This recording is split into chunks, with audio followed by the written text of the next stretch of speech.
अगर आप mutual fund के बारे में जानना चाहते हैं और समझना चाहते हैं कि म्यूचुअल फंड क्या है, एसआईपी और लमसम में क्या अंतर है, तो इस वीडियो को अंत तक आप जरूर देखिए। म्यूचुअल फंड क्या होता है और कैसे काम करता है, एसआईपी और लमसम में क्या अंतर होता है, आपकी जरूरत क्या है और आपकी जरूरत के अकॉर्डिंग आपके लिए बेटर कौन सा रहेगा। तो सबसे पहले हम बात करते हैं कि म्यूचुअल फंड क्या है। म्यूचुअल फंड क्या होता है? म्यूचुअल फंड क्या होता है, इसमें आप सभी है वो एक पर्टिकुलरली अपना एसआईपी के जरिए है वो पैसा लगाते हैं और उस पैसे को फंड मैनेजर है मैनेज करते हैं, जिससे जो छोटे निवेशक होते हैं वह भी एसआईपी के थ्रू वीकली या मंथली आप उसमें अपना सिस्टमेटिक इन्वेस्टमेंट प्लान करते हैं और वो फंड मैनेजर के पास में ये पैसा इकट्ठा होता है। उस फंड वो फंड मैनेजर उस पैसे को शेयर मार्केट, बॉन्ड या दूसरी सिक्योरिटीज में पैसा लगाता है, जिससे आपको उसके ऊपर प्रॉफिट है वो मिल सके।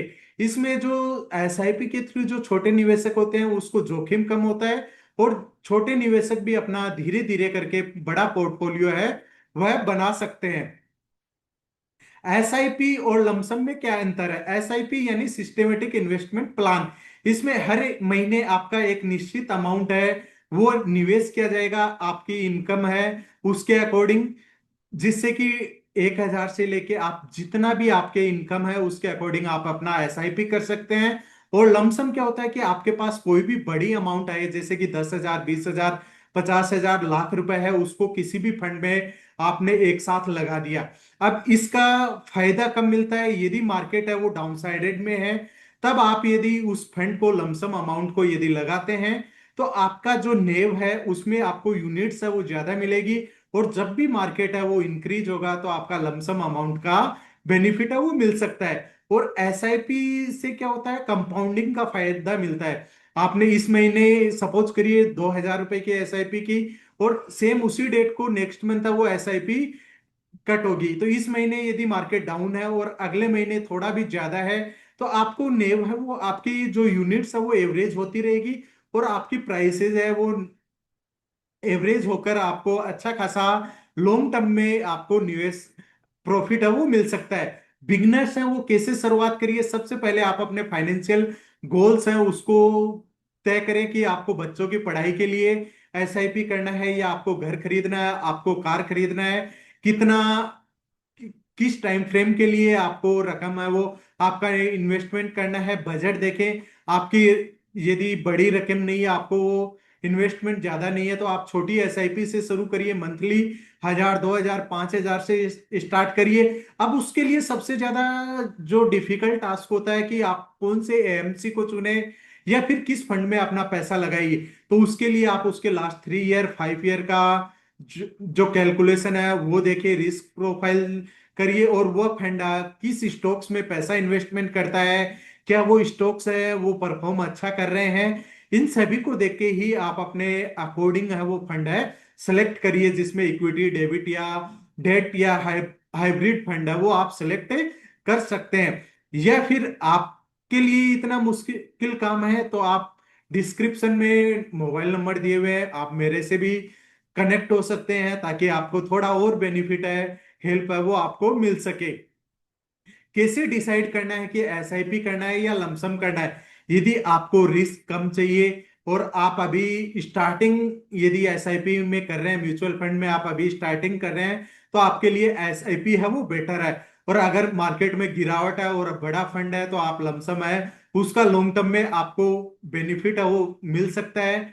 दोनों चाहे एसआईपी करें चाहे लमसम करें, आपका टाइम होरिजन है वो मिनिमम 3 से 5 साल रखिए। यदि 5 साल रखते हैं या 3 साल रखते हैं, उसी के बाद जो आपको कंपाउंडिंग का बेनिफिट है वो दिखना स्टार्ट होगा, तो आप अपना टाइम फ्रेम है वो ज्यादा रखिए। अब बात करते हैं कि एसआईपी और लमसम में डिफरेंस क्या है। एसआईपी में क्या होगा, हर महीने एक छोटा अमाउंट है वह आपके बैंक अकाउंट से डिडक्ट होता रहेगा।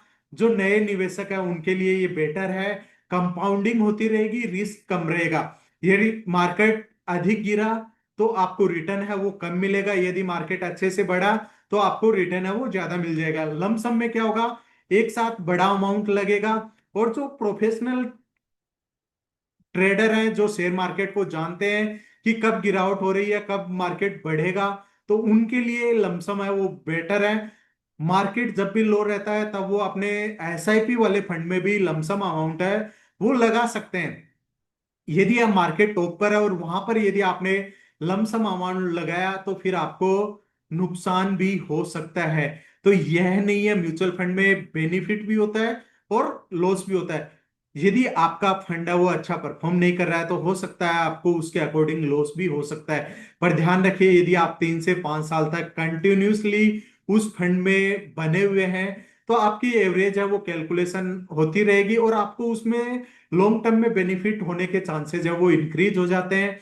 अब बिगनर्स है उसके लिए क्या इंपॉर्टेंट टिप्स रहेगी कि एसआईपी यदि वो करते हैं तो उससे आपका एक तो सेविंग्स होता रहेगा मंथली 2,000, 1,000, 5,000 वो फंड के हिसाब से आपका जाता रहेगा। तो आपका एक आपको हैबिट हो जाएगी इन्वेस्टमेंट करने का। और लमसम लमसम का फायदा तभी ले जब बाजार डाउन हो, और उसके लिए आपको मार्केट का नॉलेज होना बहुत ज्यादा जरूरी है। यदि नॉलेज नहीं है, आप रिसर्च नहीं कर पा रहे हैं, तो आप इन्वेस्टमेंट है वो एसआईपी के जरिए ही करिए। और यदि आपका टैक्स लगता है तो उसके लिए आप ईएलएसएस है उसको भी चूज कर सकते हैं ताकि आपको टैक्स में भी बेनिफिट है वो मिल सकता है। लंबी अवधि लॉन्ग ड्यूरेशन में यदि आप चाहे एसआईपी करें चाहे लमसम करें, दोनों में बेनिफिट हो सकता है। पर उसके लिए डिसिप्लिन है वो जरूरी है। इसके लिए आप एसबीआई के फंड्स हैं वो भी चूज कर सकते हैं, एचडीएफसी के फंड कर सकते हैं, पारस्परिक का है, क्वांट का है। इनमें आपका अच्छे अच्छे फंड्स हैं जो मिड कैप है, मल्टी कैप है, लार्ज कैप है। इनमें मल्टी कैप और लार्ज कैप, मिड कैप और लार्ज कैप में वह कंपनियां शामिल होती हैं जो कि लॉन्ग ड्यूरेशन में प्रॉफिट देती है, चाहे वो उनका परसेंटेज कम रहे। स्मॉल कैप में रिस्क ज्यादा रहता है पर रिवार्ड रेशियो भी ज्यादा रहता है। तो ये सभी आपको पता होना चाहिए कि कौन से फंड में आपका पैसा लग रहा है और क्या रिटर्न आप एक्सपेक्ट कर रहे हैं। यदि आपको और अधिक जानकारी चाहिए तो जो स्क्रीन पे डिस्प्ले नंबर है 6350245094 पर आप मुझे मैसेज कर सकते हैं। और जब भी आप म्यूचुअल फंड में इन्वेस्टमेंट करते हैं, अपनी एसआईपी चालू करते हैं, तो वहां पर रेगुलर सेलेक्ट करके जो डिस्ट्रीब्यूटर कोड पूछता है उसमें ARN 335899 डाल सकते हैं, जिसमें मेरा नाम आपको शो होगा। जैसे ही रहेगा आपको मैं और अधिक गाइड है वो करता रहूंगा ताकि आपको इसके बारे में ज्यादा से ज्यादा बेनिफिट है वह मिल सके। तो दोस्तों, अभी भी यदि आपको कोई भी कंफ्यूजन है तो आप मुझे कमेंट बॉक्स में कमेंट करके पूछ सकते हैं। धन्यवाद दोस्तों, जय हिंद जय भारत।